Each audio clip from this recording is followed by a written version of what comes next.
What's good, Lagos? Yes, from the north, east, west, and the south. Yes, we are back to bring you the vibes, intellectual conversations, dope narrations, analysis, and dissection on the Ila show streaming live on television, Teatime.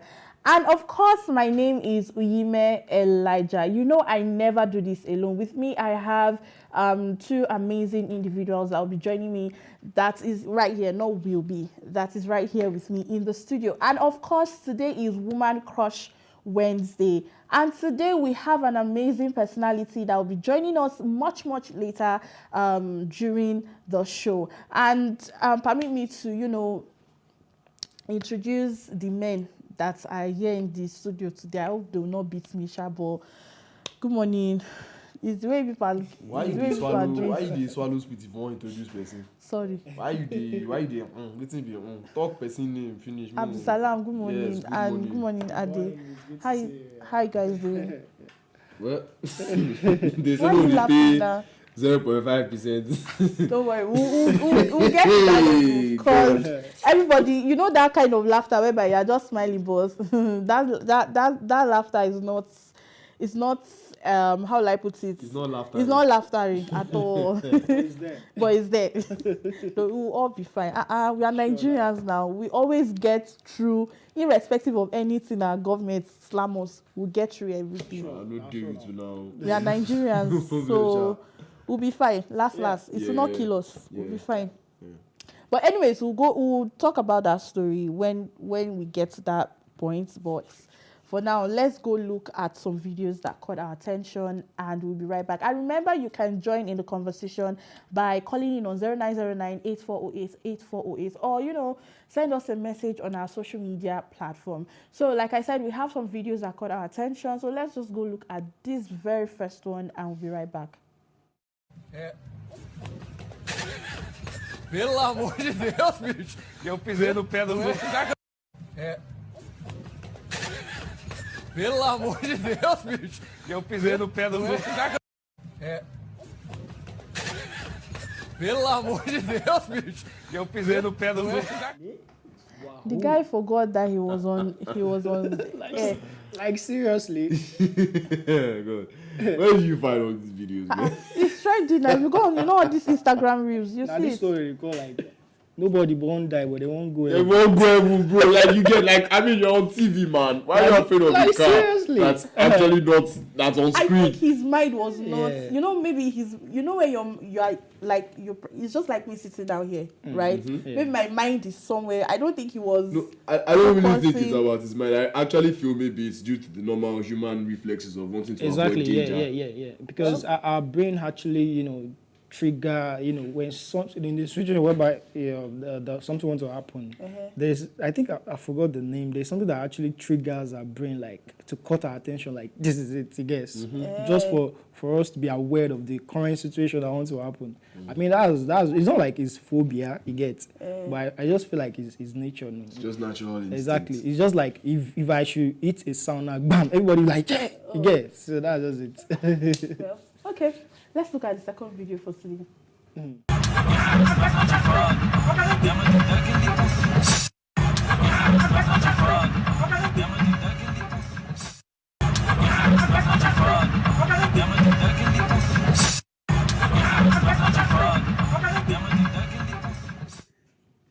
Well, everybody they vex. But it's how to grow and that's very disrespectful. I don't know you people actually a lot is going on in this country. Wow. Like, I don't think you guys are actually understanding what's actually making the video for. Look at the height of difference. Says the man was slapping you. Like seriously. Says was trying to slap. Look how disrespectful fighting is this. Like honestly, Grown men, man. Look at the taller one who slap us. The man didn't move at all, to be honest. No, look at this. this is disrespectful. What are you up to? What are you using? My friend, shut up there. What are you? Wait. This is giving David and Goliath, honestly. Those guys stupid. Nah, man. Please. This thing is cracking me up so much. And you know what? I feel You can see the tapping. I think the tapping actually resets his brain. Seriously, what's your problem? I mean, I feel for you have to go by like. I feel for short seriously. people. I feel for short people, generally. They have to go through things like this, Exactly. Yeah. I mean, yeah. I mean, yeah. Short. What do you mean? Are you not short? Me, short. You are short. Abdusalam.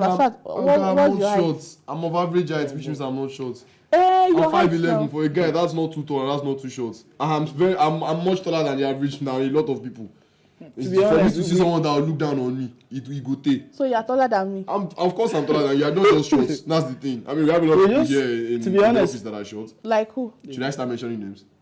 Anyway. From the video, yeah, we can actually do this scenario of the fighting, but you guys don't say like what's going on behind. You don't know, maybe the man has been on the queue for over an hour.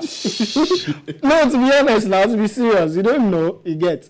Maybe in that situation, you just have to bring it into the scene. Like, come on, what's going on? Everybody just forced you call a slap and tap and say, my friend, will you keep going? Anyways, let's look at the third video for today.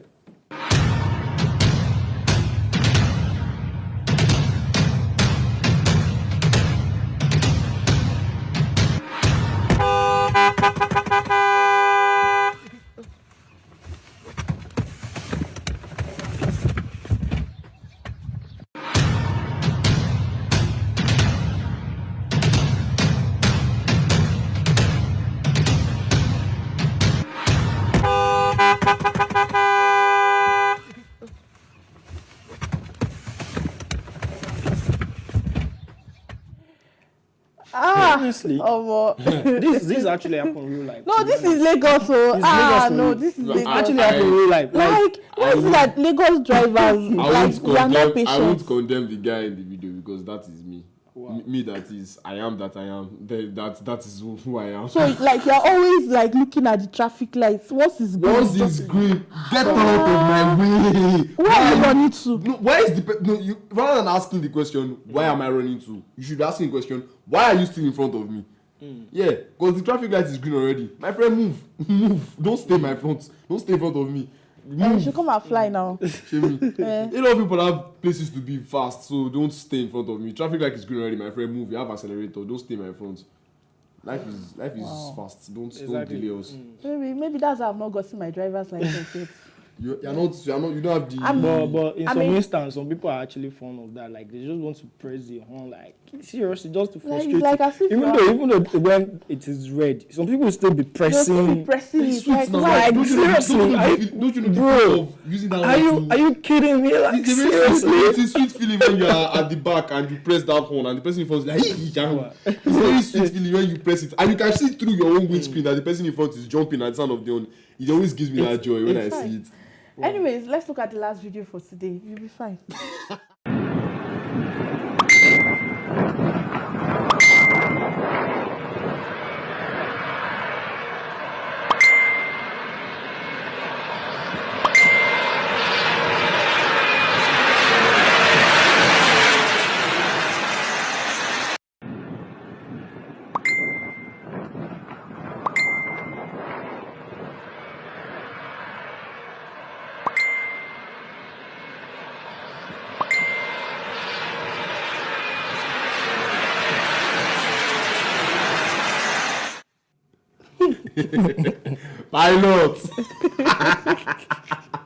Pilot.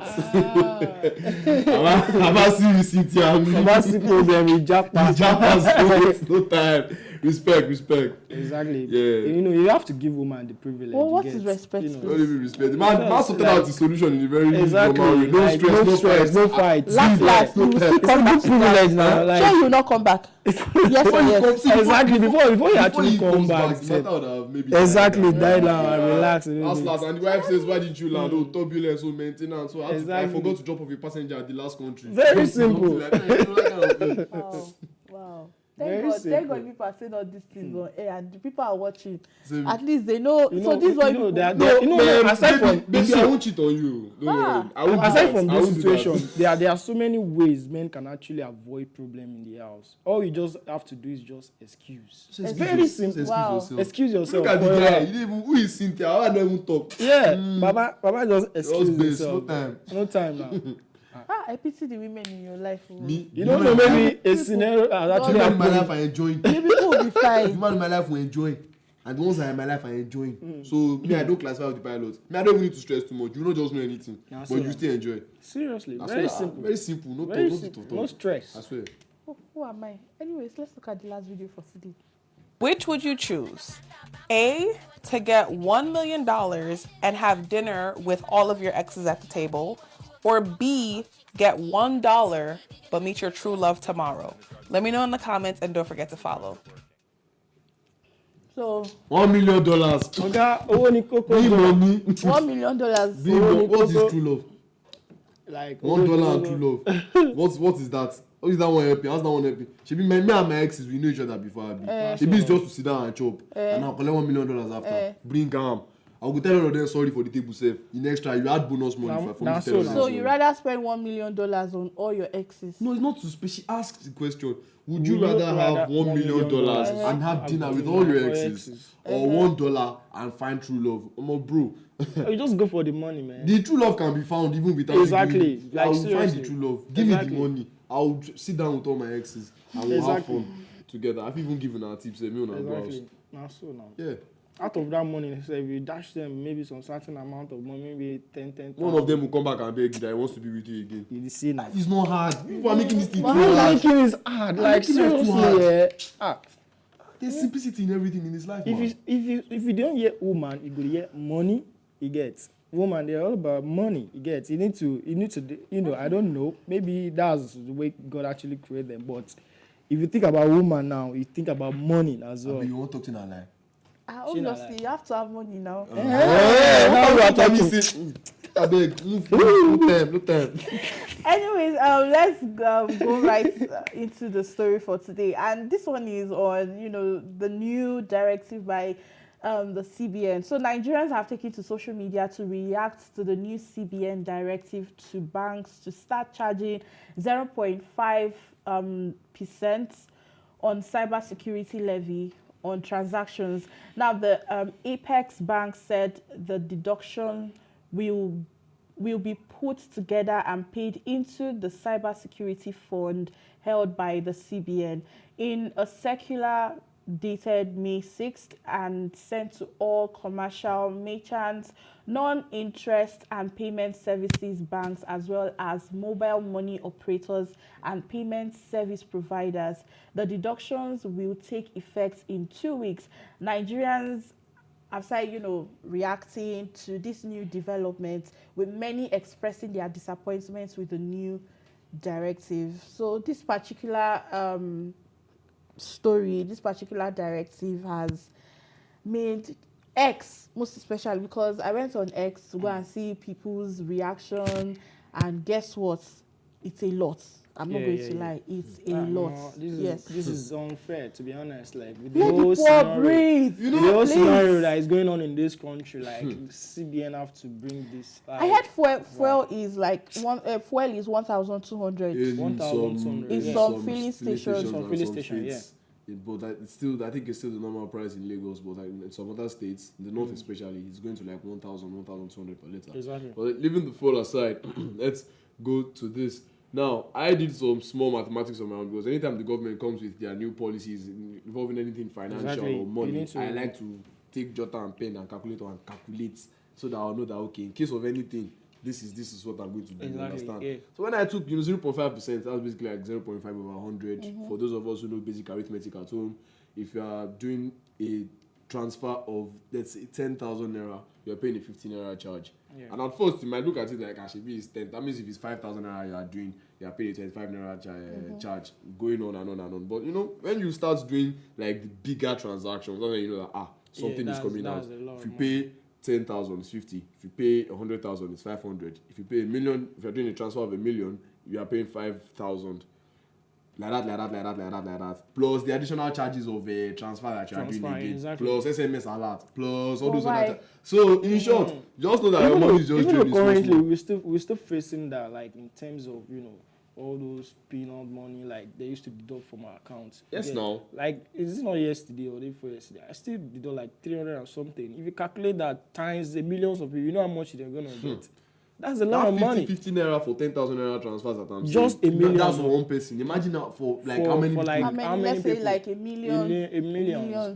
And Nigeria is over 250 let's even million leave plus the calculation aspects that I just brought out now, and let's go straight into the part of the fact that why I mean, we never had to pay for a cybersecurity levy Like, before. because when I saw that, I was like, why? Why are you charging us to protect our our accounts? I mean, is it not your duty as the banks to actually make sure that our money is safe? So the fact that we are keeping our money in your establishment simply means that our money is safe. Why are you not able to say, okay, your money is safe, but you're still paying that your money is safe? The fact that our money is with you guys is enough. I think at this point, one just needs to go and buy cocoa. You know, this saving box and all of that. Colo, and don't be putting your money inside. No, I think right now that's what because you cannot be earning money and you're putting it in the bank, and the banks are taking your money from you and all of that. There's even an inclusion of the telecom tax by the federal government. I saw that one. I was like, if they make corner, maybe they cut past money where they supposed to cut. All those kind of things. Because obviously, if they impose the telecom tax on all these telecommunication network companies, they are definitely not going to be the ones paying. We are going to be the ones paying. So the money for calls and everything, data money, they expect it will go up. If that's by judging by what I imply the telecom tax to be, because I mean I don't think enough details have been shared on that already. But for this, the cybersecurity levy, I definitely personally I really don't see the validity of it, because I just normally it's a way to extort more money. Yeah, exactly. That's what I see it as. To be honest. Yeah, that's what I see it as. But then because if you look at the whole dynamics and the context of it, it doesn't make any sense. Banks are meant for safeguarding assets and money. Why are we paying for the money and the assets to be safeguarded when our money is already there? So basically, I'm just removing the thing that you want to protect against is what you are doing. Sure. Yeah. With the way things are going, I think people now would start to, transgress to they'll start using more of the mobile banking. This is not banking normal, the like smaller the smaller fintechs and all of that. With the way things are going, they'll start removing their own. They are all on that. Exactly, they are all on that. They'll start removing them. It's maybe one they start. Even though recently I even saw is it not a message that Yes, you're welcome back to Teatime. We're so sorry for that. Little bit of that technical issue, and yes, we are back. Okay. So we're talking about the cybersecurity levy. Funds that the central bank now have come out to say they want to be getting and all of that. Well, I think maybe they want to use us to pay their loan and all of that. And at this point, my advice is go and buy colo. If you not have, go and buy colo. What any money you make, be putting it inside there. Honestly, yes. Seriously, that can actually not work. To be honest, it can work. Okay, so what because it can work? I feel like everybody can just go for an investment account. Investment account, like a market fund account. Like, but if you actually put your money in, nothing will be deducted from it. So an interest will just be entering. Yeah. Okay, so now your suggestion is not bad though, but people who are let's say the lower class. How do you now market such to them? How do you now put it to them and say, okay, this is what you have to do and all of that? Let me just say, in the olden days, 90s, a lot of people used to do, like they call it the traditional way, which is babalajo, all those stuff, people see actually do that though, you get. But I feel like, they can actually do that too. I'm talking about in the local way. Okay, they can give some people just come, they'll collect their money and they'll save it for them. And no, not now. Everybody I don't clear. But anyways, that is that. But you're asking about the traditional way we can actually, that's what I'm just suggesting. Well, yeah, I get your point. For me, I prefer the market fund one because I actually have one though, and it works. Okay. Yeah. Nice. Anyways, the next story we have is on school. And this particular one, I don't know if the lady is correct or the school is correct and all of that. Now, a lady has called out Lagos School for allegedly sending her sister home for resuming at 8:30. We were supposed to play the video, but we have some technical issues and will not be able to take the video. So, in that particular video, the woman went to school to confront the school authorities, and she was videoing that why would you send my sister back home? What did she? And the principal was like, stop videoing and all of that. And I think they were pushing her, and they sent her out of the school and all of that. So now my question here is she right?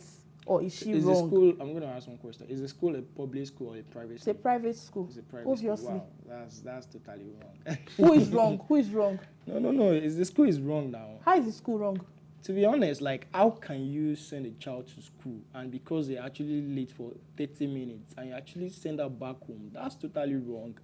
To be honest, it's totally wrong. Firstly, Because okay, there is in some certain situations a lot happen because even though when we're going to say like when we're in school, in secondary school, it may be time like okay, you want to go to school so times and something actually occurred, you get, and you will just be a little bit late.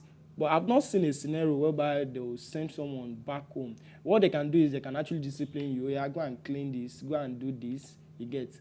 And some teachers can actually give you punishment, you get, for you not coming late next time. But you sending the child back home, no, it's totally wrong, to be honest.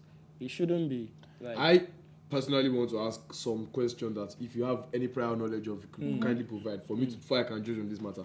What is the resumption time of the school? 8 o'clock. 8 Yeah. o'clock. Okay, 30 minutes after. Me, I'm in support of the school in this case. I'll be frank, I'll be honest. I'm straight up in support of the school. The fact that the child is coming at 8:30 and the fact that the sister of said child or said student has the goal.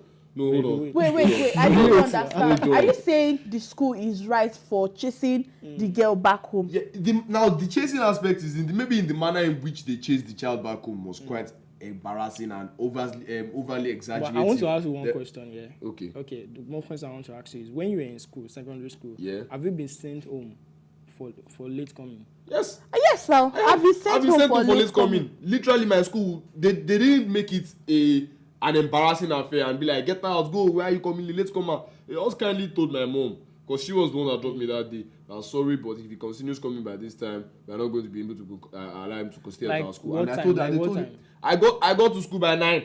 9. I got to school by 9. Wait, so you guys are supporting the school? No, I am not supporting the school. I am supporting the school rather by mistake. I'm sorry. I am supporting the school. That's what they did by sending the child. Is right. The manner in which they sent the child back might have been maybe too embarrassing. Because my question here is the lady wrong? Is she right or wrong? She's wrong. She's encouraging indiscipline. Why would the child be going late to school? Why would the child be going late to 8:30? 8:30 is not. This thing is what is affecting. This thing is what is affecting growth. 8:30 is not bad though. Oh my God. 8:30 is not bad. You people are looking at this thing in a very, very lackadaisical attitude. This thing is what impacts the level of discipline a child will continue to go. If you keep supporting a child for coming to an establishment where they're meant to resume at 8 by 8:30, what happens when she now gets to the labor force? What happens when she actually has a meeting? My question to the school is the girl owing school fees? It's not a matter of owing school Is she, fees. why would you? Why, It is training and discipline. Okay, wait. It's because the woman This didn't is go not part there. of training and discipline. It's To be because the woman honest, did not go there with the girl. If the Yeah. woman went there with the girl, let's say the woman was the one who went to drop the child at school, would they chase her? yeah. No, they would not. If the school has any guts and any principles they are standing on, they will chase her back. Did you see the video I think I did, yeah. where the man was even trying to like collect the woman's phone and said actually he was like stop recording and all of those No, because things. of the recent trend of schools now in Nigeria and the way they've been going around with bad rep, that's why I kind of think he might not want the publicity of that school to be projected in a negative light. So the fact that I was trying to snatch away the phone, I understand in that aspect. Okay, he doesn't want his I school feel to like make the it. school is wrong. Oh. The school is not wrong. The school is wrong. Is not wrong. And the unless woman it's did wrong. not do anything wrong because like- everybody is saying some people are saying the woman did something wrong. Me, I not Even saying anything wrong. cybersecurity story no touch me like this. I'm actually beginning to feel quite disgusted about the fact that you are saying that the school is not the school is wrong for. Why would you send it? Yeah, It's not I like am. the child. If the child came to school by Exactly. 10:30 or 9 o'clock, that one is even more. 30 Oh, minutes school late. School To starts me, by I feel like- 8 30 o'clock. I minutes feel like late it could for have a sent- learning establishment is bad. It bro, impacts the growth See, of the child. to when me- the child starts growing Did up. you ask the child why he or she came late? That's why I now feel the school made a mistake. You could have at least tried to find out at first. But still, it's not supposed to be something that will be condoned normally. to me, I feel like they should have sent a message to the parents. Maybe warning message, like, okay, your child used to come late, or maybe after they have sent the first message and the second message, and this actually happened the third time, I can agree with that. You get, Yeah. but for the first approach, like sending the child, I feel like it's wrong. That's why I said. because you're paying for the service, you That- get, and yeah. you have the rights, you get. Listen, that's why I said that the manner in which the school did it was one I might have a problem with. Because when that thing happened to me while I was in secondary school, they actually had sent prior warnings to my parents. So the time they did it, nobody could complain. And I and my parents had to redress that. Exactly. Okay, we will not come late again. From that, But from the approach of the lady, you can see that maybe they did not send any. I don't the think lady too, why is she did making noise? She's never thinking that can be the fault of the school now. The thing is, when Nigerians feel that, because most of the time it's happening with Nigerians, they feel because they pay for something that they have every entitlement to do as they want. Yes, now. No! Sometimes you have to obey the company policies and establishment principles as well. That's one thing you people don't get. It's a hand-in-hand thing. I pay for services, yeah, but that doesn't mean I can do as I want. Look, if I own a business, and I'm saying this publicly, if I own a business and I know I'm providing you with premium quality service and you're paying for it, fine. I'll do everything to make you comfortable. But the minute you step over the line of my company policies and my company, my rights and establishment, I will take your money back. My bad business for me, man. Don't spoil my business. Oh. Yeah. What? Sorry. Sorry. Move on. Anyways, my younger said we should move on. So let's go for a quick music break. We'll be right back. And we are back. We are back to the #1 show streaming live on television, Teatime. Let me bring us back this time. We met to this smile, so they say make I come back. Right. So, of course, like we said earlier in the first segment of the show, we have with us a very, very important person here in the studio. You know, some of those movies that you've watched that might have cracked you, your mom, everyone in your family up. Yeah, we have one of them here. You know, one of the people that we never really hear or they never really sing about, but we are here to sing his name out now. We have with us here in the studio Mr. Daniel Emeke Oriahi. Now, before we actually pan to the man himself, let's just give you a quick rundown of who he is and what he has done. Mr. Daniel Oriahi is a distinguished Nigerian filmmaker boasting over a decade of rich experience in the art and craft of filmmaking. His impressive portfolio includes directing and producing a diverse range of projects for esteemed media giants in Nigeria such as Netflix, MultiChoice Africa, Ebony Live TV, Film One, Iroko TV, and Ndani TV, among others. And notably, his second feature film, Taxi Driver, which he released in 2015, soared to great heights, ranking as the third highest grossing Nollywood film in Nigerian cinemas for the year. This accomplishment was further underscored by its screening at the prestigious 2016 Toronto International Film Festival, TIFF. Now, both Taxi Driver and Daniel's third feature film, Sylvia 2018, a compelling psychological horror, are currently available for audiences on Amazon Prime Video.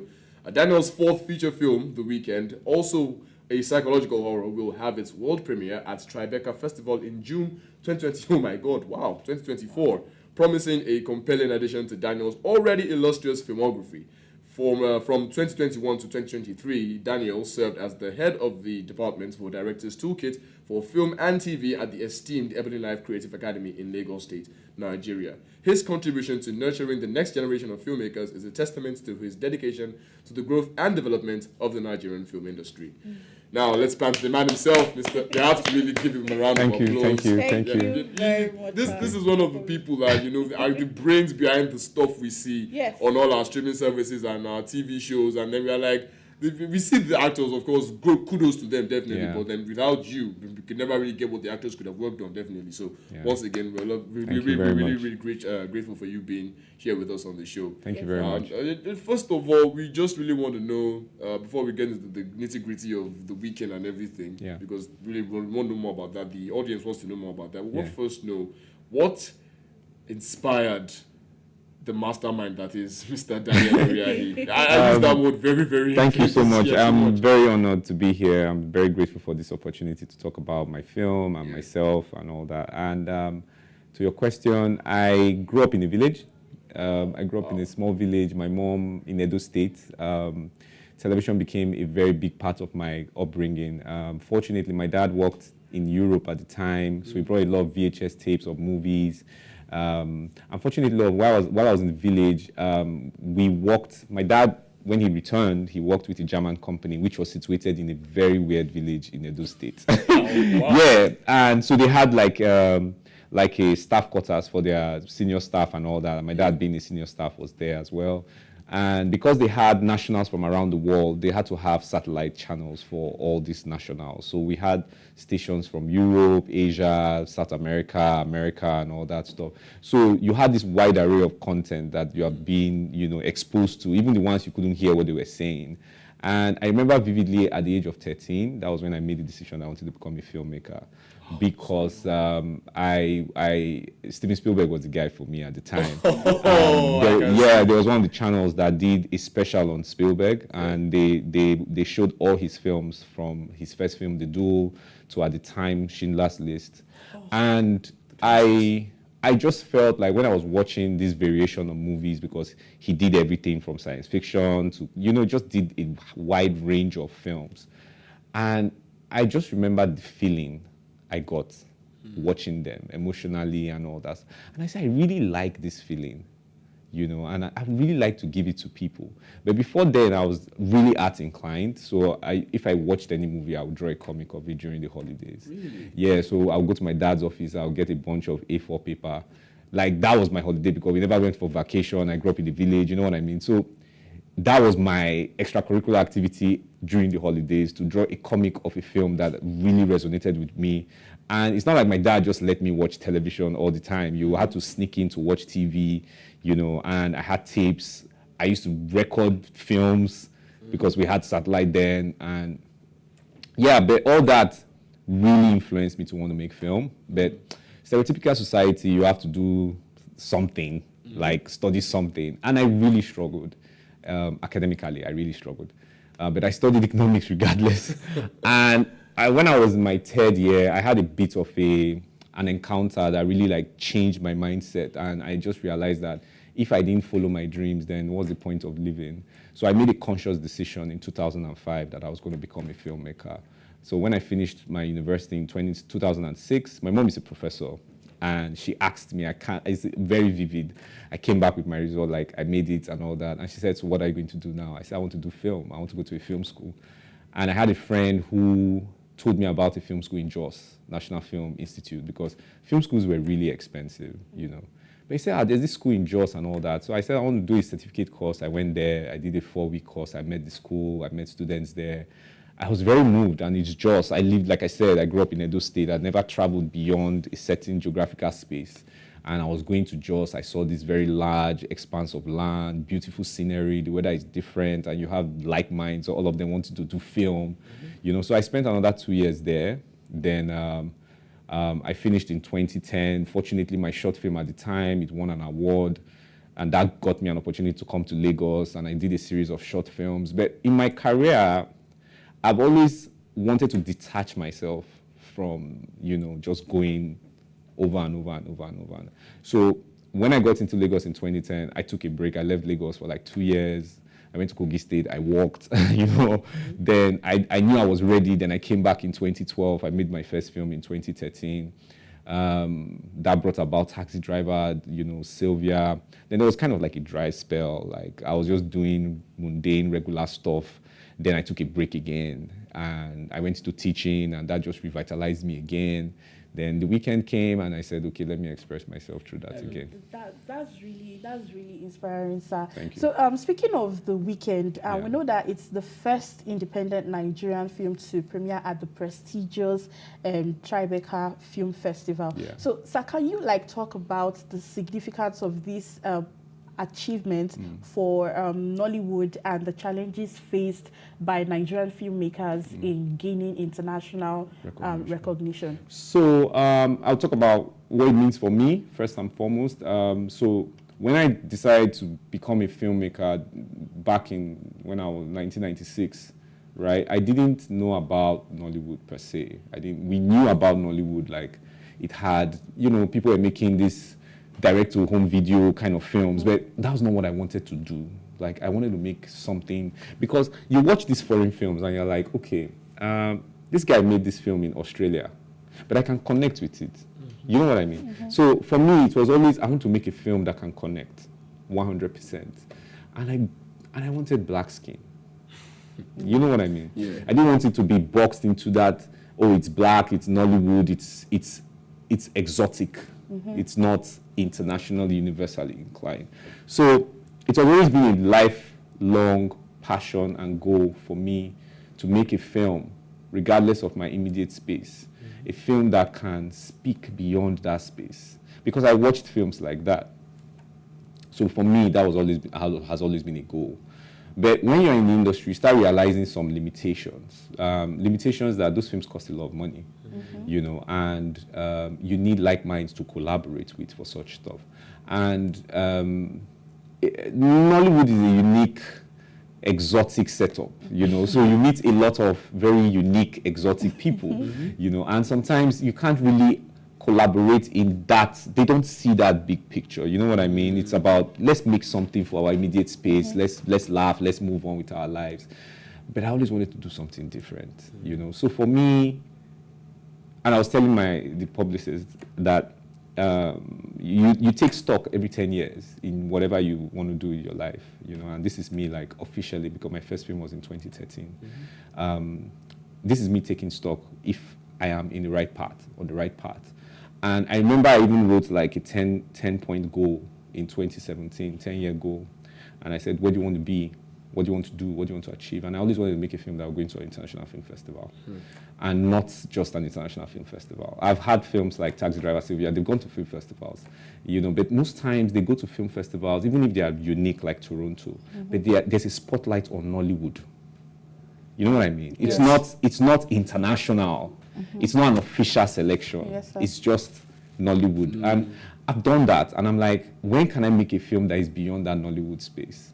So that is just international. And I was equally telling her that I never thought The Weeknd would be that film, to be quite sincere, because I was thinking of something really big. But I had now been in a space, the way I approach films, like I had a knowledge of the kind of filmmaker I was. I like to tell dark stories. And that's because of how I grew up, you know. And I knew such stories weren't getting much attraction in Nollywood because it's escapism, and I understand that. It's comedy, it's lighthearted, it's romance. I understand it 100%, but not everybody wants to do that. Exactly. You know what I mean? And not everybody wants to even do action, like shooting, because that's a skill. That's not just, you know. So for me, it's such an honor that I have made a film in independent Nollywood space that is getting recognition, not as a Nollywood film, but as an international film. Then a festival like that, Tribeca is the third largest film festival in America. Yes. It's big. It's Robert De Niro, who is one of my big-time, all-time actors, you know. So it's like, you know, so for me, that's an amazing thing. So I feel the major challenge for a lot of Nollywood films and filmmakers is that we are making films with the dictates of what we feel the audience wants in our immediate space. We're not making films we want to make. And it's a very tight, narrow space to go because you need support to make those kind of films. And Trino Studios is one of those motion pictures. It's so weird how we've been able to grow together as a studio. I made their first film, which is Sylvia, and they saw my first film, Misfit, which was an independent horror flick. You know what I mean? And the producer looked at it and said, Uche Okocha to be precise, he looked at it and said, you have something. I would find something for you. And they came with Sylvia. You know, that was after Taxi Driver Success and all that. And over the years since, because that was in 2016, and from 2016 to 2022, where we made The Weeknd, they kept bringing scripts. And they were not just my thing. You know what I mean? It just didn't align. So you come to understand very early on, you need a lot of money, you need support, you need backup. And there are two kinds of filmmakers in Nigeria at the moment. There are those who have money and can afford to make films. And there are those who don't have money and just can't afford to make films. Or rather, they have to make the films that, you know, they have to make do with the opportunities they have. And they're not happy. You know what I mean? A lot of them are not, even if they're making films that are grossing a lot of money, because they want to do something else, but it's just not working. So I think that's the challenge, in my opinion, especially in my age group, where what's happening to us in Nollywood. Okay. And that was very insightful, and like this insights hopefully would actually solve some of the problems that we're facing in Nollywood. It's actually a lot. But yeah, I mean, there's evidence about what you say. But, you know, coming back to the inclusion of The Weeknd at Tribeca, and Tribeca received a record number of submissions this year. Now, what do you think sets The Weeknd apart and made it stand out among over 13,000 films? I have no idea. All I know is that 13 is a special number to me because I was born July 13th. So everything, even when I came here and I saw it was number 13, I was like, you know what I mean? So I'm that kind of guy. I grew up with that kind of superstitious kind of. So for me, I think The Weeknd made it because of the way it was approached. I wanted it to be very organic. Okay, so the thing about film a lot of people don't understand is that film is what you see and what you feel. Right? So what you see the actors performing, but it's not only the actors you see the environment, and that's production design and all that stuff. Those are things we don't necessarily take account of here. And it's not because we don't know, it's just, it is what it is. It's quite a lot of, it's expensive. This is a set, for instance. You have to build it. If I want to make a film and I have a kind of TV interview like this, it's either I come to a studio or I create it. You know what I mean? And it has to be believable. And that costs money. You know what I mean? So it's that world that you are creating. It must be able to immerse the audience.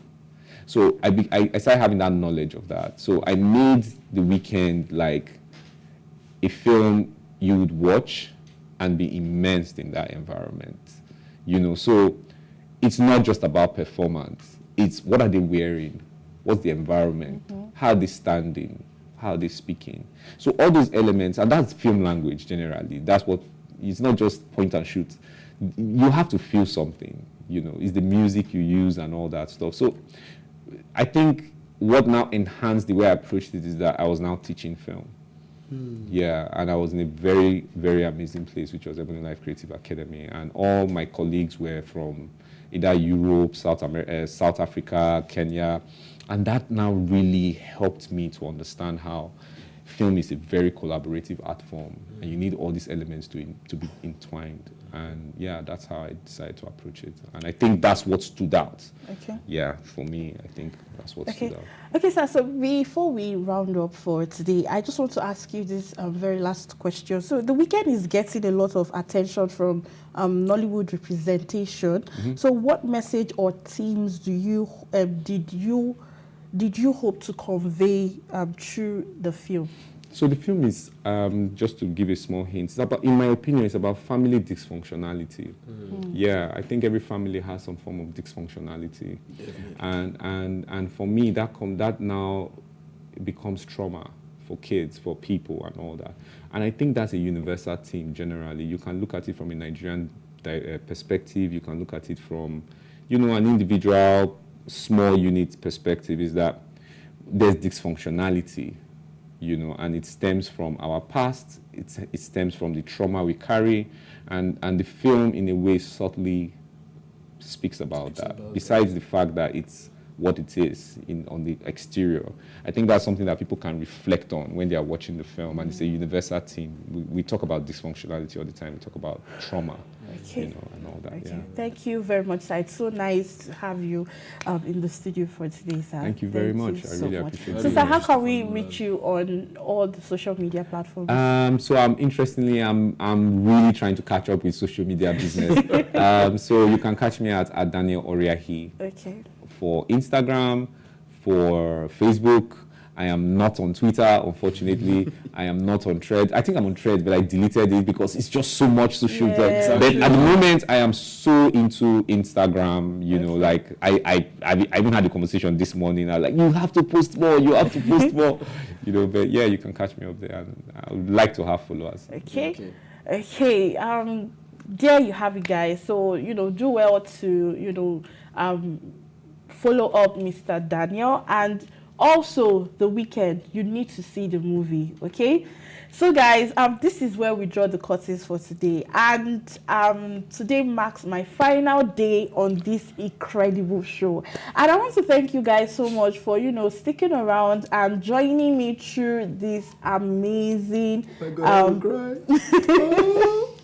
and joining me through this amazing journey, and your support, your encouragement, and your enthusiasm has made every day a joy. I'm so grateful to have had the opportunity to share stories, laughter, and moments with you all as I move on to better things and new adventures. I'd say thank you guys so much, and don't forget to watch Teatime on PlusTvAfrica Lifestyle and PlusTvAfrica, and do well to subscribe to all our YouTube, to all our social media platforms on YouTube, PlusTvAfrica Lifestyle. Okay, and yes, to all my production team, I'll say thank you guys so much. Toby, Kayode, Mr. Kufe, and of course Mololua. I'll say thank you Steven, most importantly, thank you so much.